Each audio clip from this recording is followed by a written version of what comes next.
Salut à tous, j'espère que vous allez bien. Commençons cet épisode de 8 d'Espace Foot Info par des matchs qui sont passés ce week-end. Commençons d'abord par la France où l'équipe de Monaco recevait l'équipe de Paris Saint-Germain. L'équipe de Monaco n'a fait qu'une bouchée de cette équipe de Paris Saint-Germain, 3-0 avec un doublé de Ben Yedder, leur attaquant vedette, et un but de Voland entré en jeu. Comme on peut le constater, là, on peut voir les différentes statistiques. L'équipe de Paris Saint-Germain justement a eu 60% de position de balle comme d'habitude.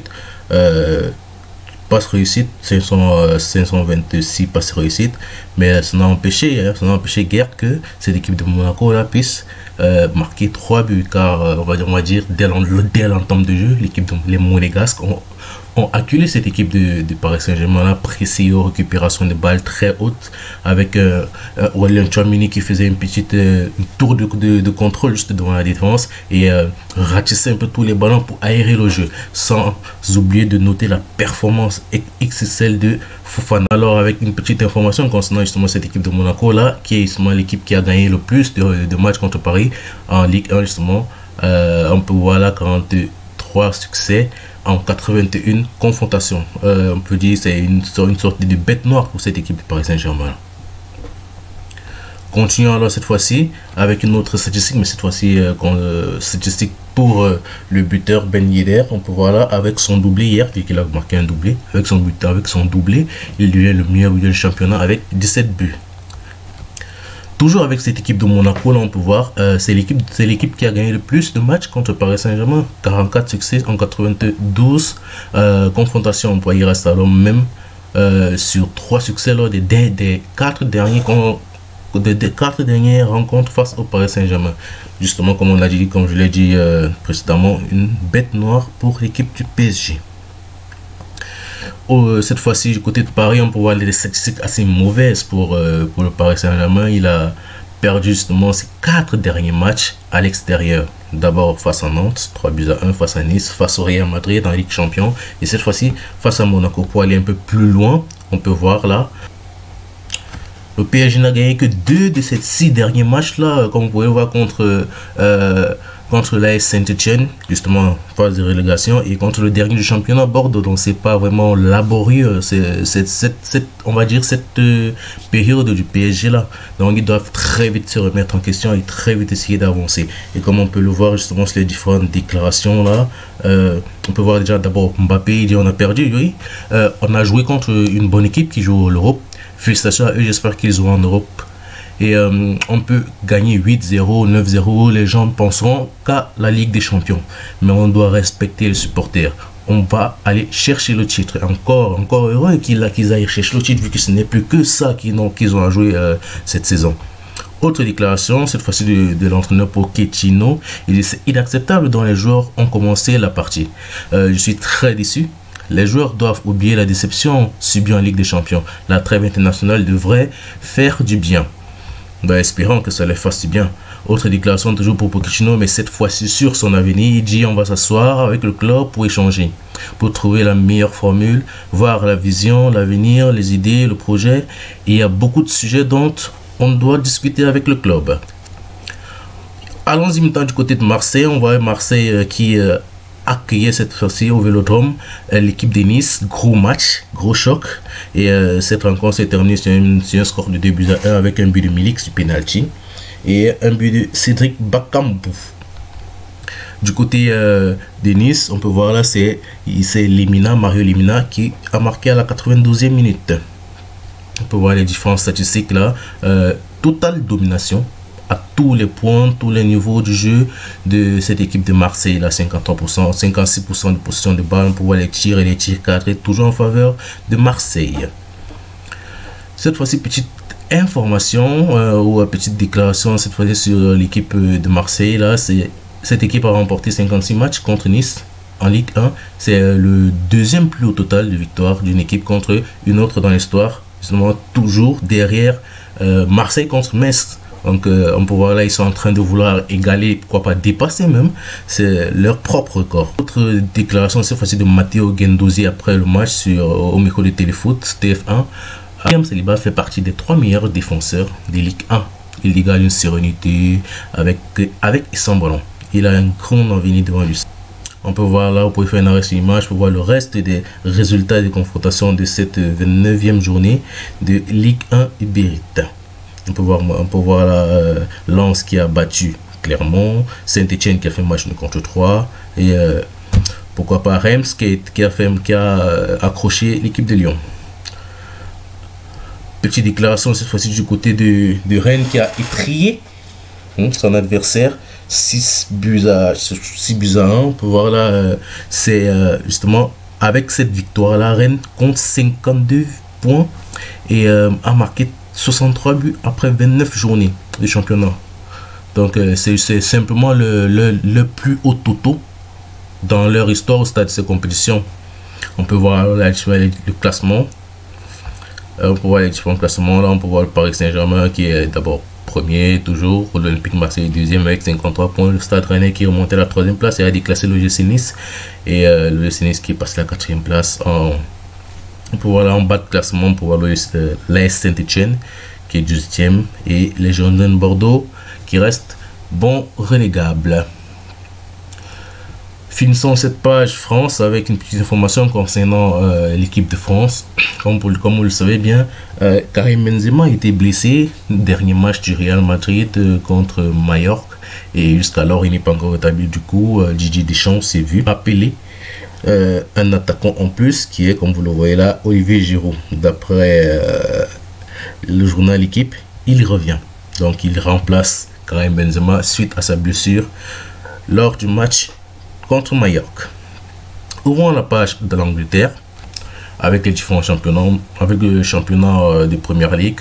Là, on a petite statistique concernant Hutchinson car Tottenham jouait contre West Ham et ils ont battu West Ham des buts à 1. On peut voir là un double avec un doublé de Hutchinson. Avec ce doublé là, Hutchinson devient le joueur de Tottenham le plus décisif du championnat cette saison. Il a 13 buts et 5 passes décisives. Continuons alors avec les résultats du match, avec les résultats de cette journée là. Vous pouvez voir la 30e journée, Tottenham West Ham 3 buts à 1. Leicester a battu également Brentford 2 buts à 1 et le match d'Everton contre Watford a été reporté. On peut voir le classement, toujours Manchester City en tête avec Liverpool se bagarre la première place du podium, un point d'écart entre les deux équipes et on peut voir en bas de tableau, on peut voir Watford, Burnley et Norwich. Petite information cette fois du côté d'Aston Villa concernant Philippe Coutinho. Pour voir en 9 matchs, il a marqué 4 buts. Autre information, mais cette fois-ci concernant Chelsea qui jouait la FA Cup, parce qu'en même temps, dans le même temps que le championnat se jouait, il y avait les matchs de FA Cup qui se déroulaient. Les Blues de Chelsea ont gagné justement Middlesbrough 2 buts à 0. Et on peut voir là que Romelu Lukaku à la 15e minute a marqué et suivi de Hakim Ziyech. Un renouveau pour Romelu Lukaku qui faisait déjà une petite dizaine de matchs sans avoir marqué, sans avoir trouvé le chemin de but, espérant que c'est une nouvelle série qui commence pour lui. On peut voir alors là maintenant les différents résultats des FA Cup. Crystal Palace qui a étrié Everton, Manchester City qui a étrié également Southampton et Liverpool qui a battu Nottingham Forest. Toutes ces équipes sont qualifiées pour le dernier carré de cette FA Cup. Ouvrons la page Liga cette fois-ci. On peut voir là, on ouvre cette page Liga là avec le Classico qui se jouait hier à 21h, un match attendu par tout le monde. On peut voir là l'équipe de Barcelone a carrément écrasé et trié cette équipe du Real Madrid là 4 buts à 0 au Bernabéu. Ce match pouvait facilement se terminer 5-0, 6-0, pourquoi pas même 7-0, car l'équipe de Barcelone a vraiment eu des occasions. Ils ont eu des face-à-face, des 1 contre 1 avec Thibaut Courtois qui soit ont été arrêtés par Thibaut Courtois, soit ils ont été justement mis hors du cadre. On va dire petite statistique pour ces deux joueurs, car ces deux joueurs ont été phénoménaux lors de cette rencontre. D'abord Pierre-Emerick Aubameyang qui hier avec son doublé, et il a inscrit son 8e but en 11 matchs avec le Barça. C'est justement l'attaquant qu'il fallait au Barça pour cette fin de saison là. Et pour Dembélé, il a délivré lui ses 2 passes décisives et ça fait déjà 5 passes décisives en 6 matchs. Stratosphérique pour ces deux joueurs. Ils ont été des joueurs tellement importants lors de cette rencontre car ils ont vraiment fait mal à cette équipe du Real là. Cette fois-ci, on peut voir les différentes déclarations de Xavi. Je ne vais pas tout lire, vous pouvez faire un arrêt sur image pour voir toutes les différentes déclarations. D'avoir un peu la première déclaration, on peut dire nous nous attendions à un match plus difficile. Donc même Xavi reconnaît que le Real a joué contre nature. C'était pas vraiment un match attendu de cette envergure là, vous voyez. Donc même Xavi, on va dire, il était un peu étonné de l'ampleur ou bien de l'intensité mise lors de ce classico par le Real. Du côté de Real, c'est Thibaut Courtois tout d'abord qui a présenté son trophée de joueur du mois de Liga. Et félicitations à lui, hein. Tout d'abord, félicitations à lui, mais apparemment il ne savait pas ce qu'il attendait lors du match. Malheureusement, on peut voir là une déclaration justement de ce Thibaut Courtois là. Après le match, il dit l'entraîneur a essayé de changer les choses à la mi-temps. On n'a pas compris. Ferran se retrouve à 1 contre 1 avec moi 40 secondes après le coup d'envoi de la deuxième mi-temps. On peut voir là quelques déclarations, cette fois-ci du coach Carlo Ancelotti. On peut peut-être voir la première déclaration, on peut faire une arrêt sur image pour lire tout le reste. La première déclaration, il dit, je cite, en seconde mi-temps, on a changé les choses, mais ça n'a pas marché non plus. Donc c'est de ma faute. Il reconnaît que c'est de sa faute, espérant qu'il pourra régler tous ces problèmes-là pour le match contre le Celta Vigo à venir. Continuons alors avec une autre déclaration, toujours de Carlo Ancelotti. Il dit c'est de ma faute, je n'ai aucun problème à le dire, c'est de ma faute. Toujours avec cette désillusion du Real Madrid, on peut voir là Karim Benzema qui était dans les tribunes, qui était venu justement supporter son équipe du Real, mais force était de constater que le Real n'était pas au niveau ce soir et grosse, on pouvait le voir là, les images attristées, vraiment, des images tu regardes dans le vide quoi, de Karim Benzema lors de cette démonstration du Barça au Bernabéu. Vous pouvez alors faire un arrêt sur image pour voir les différents résultats de cette journée de Liga. On peut voir là par exemple Villarreal qui a été battu par Cadix, Séville qui a fait match nul. Ça fait quand même les affaires du Real, ce match nul là qui reste quand même assez avec un petit moté là, en tête du championnat. On peut alors voir le classement de L'Oréal toujours en tête du championnat avec on va dire 66 points, Séville qui est juste avec 57 points avec son match nul et le Barça qui est juste derrière avec 54 points, sachant que le Barça a un match en moins.